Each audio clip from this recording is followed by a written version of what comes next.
One business in Pulaski County is heavily damaged by fire.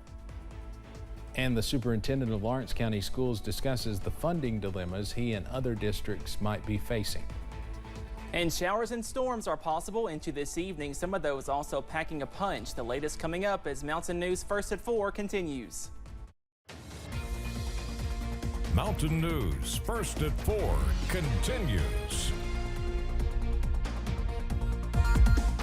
A tornado watch remains in effect for most of eastern Kentucky through 6 p.m., but is the severe weather threat diminishing?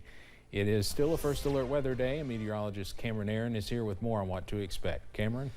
Yeah, Steve, for most of us, the threat is diminishing at this hour. However, we are still watching out for a few showers and storms, and some of those could be strong to severe. No warnings right now on first alert pinpoint Doppler, but as you can see, some showers and storms near the Kentucky and West Virginia border. Some heavier showers now pushing into Mingo and Logan County. Again, nothing severe, but heavier showers and lightning are likely as this pushes through. Also watching out for this cell pushing into Pikeville at this hour. And here's a live look from the PMC camera, and as you can see, dark clouds back in the distance, that current temperature 80 degrees as this storm continues pushing into your direction. So go ahead and go indoors if you're outside in Pikeville, as like I said, more lightning is possible as this rolls through. More showers now over portions of Magoffin County, also stretching into Floyd County. Just a first alert in Prestonsburg as more showers and storms are not too far away. Now as we go into this evening, go ahead and have that first alert weather app on standby just in case. The good news though, that watch does expire at 6 p.m. for most of us,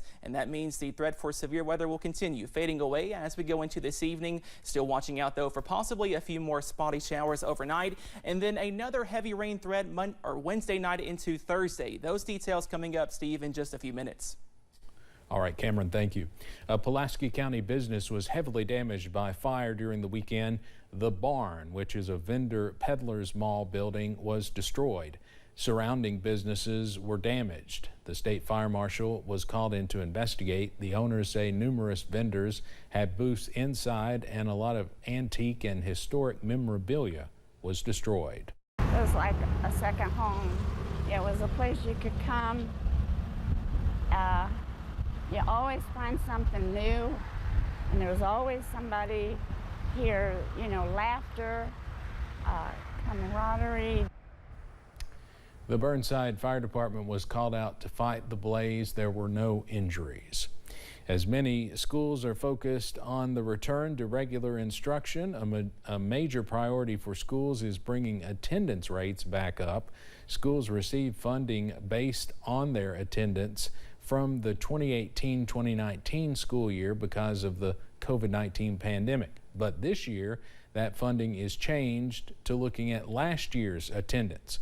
Lawrence County Superintendent Dr. Robbie Fletcher says this change has many officials concerned about their funding. Now, the attendance rate has been low all throughout COVID, and you know, when people are sick, now we're really trained to stay home, and we should stay home. But the problem is that impacts our funding. Dr. Fletcher says they hope to bring back their attendance rate to where they were before the pandemic. We will have more on how school funding has taken a hit entering the year and some ways they're addressing the concerns tonight at 6. We are 1 month away from a popular festival in Louisa. Septemberfest is September 8th and 9th. The festival is full of live musicians in and around the Country Music Highway and will include American Idol winner Noah Thompson. Mayor Harold Sloan says the 34-year festival started with a vision from someone who just wanted to dance. It's a vision of a lady that loved clogging, and she wanted to have clogging and square dancing on the courthouse lawn, and she started and she thought, well, what could we name the festival? All the towns around have the Apple Festival or the this, so she started calling it the Potato Festival. So for several years it was called Potato Festival, and then it evolved into Septemberfest. All the entertainment is free. One Johnson County family is taking its talents and its tent on the road. Dr. Drake's exhibition of the bizarre is a traveling freak show and exhibit inspired by the circus craze of the 1800s. The family business was started by David Harrington and his daughter Leah, which allows them to take their passion to festivals and more. It's really amazing to be able to travel around. I have a great job. I love doing it. Even though it's sweltering in the summer, we don't get much work in the wintertime. It has its hardships, as any job does, but I wouldn't trade it for the world. Harrington says the hope is to keep the old circus environment alive in a new era. In California, 2 helicopters involved in firefighting efforts crashed last night. 3 men were killed in that crash. It took place around 6 o'clock last night. A Bell helicopter flown by a contract pilot with the California Department of Forestry, Fire Protection Division Chief, and a CAL FIRE air captain on board collided with another helicopter. There's numerous factors that these firefighters train for year-round to be prepared for this kind of situation. And yes, there's many safety protocols that go into it. And so they train year-round. They know these aircrafts very well. All 3 men on the Bell helicopter died. 2 people on the Sikorsky, the other chopper which landed safely, were not hurt. In California, some bank robbers tried to use a forklift to steal an ATM from a bank. Marley Ginter has more. A bold, unbelievable, and even embarrassing fail. Again, I don't know how well this was thought out, but they did have some sort of plan going on. Sergeant Amar Gandhi, Sacramento County Sheriff's spokesperson, walked me through the ramming, pushing, and pulling. Do I have this right? That's a forklift that they're just ramming into this ATM machine? Yeah, and that's what happened. I've been doing this job for 18 years. I really can't think of the time someone actually successfully grabbed an ATM machine and got away with it. Have you ever seen anything like this, though? No, this is unique. Thieves desperately trying to take off with an ATM from the Safe Credit Union off Watt Avenue in North Highlands. One suspect fumbles with a forklift to knock down the ATM, then lift it up while a second suspect drove a pickup truck as the getaway car.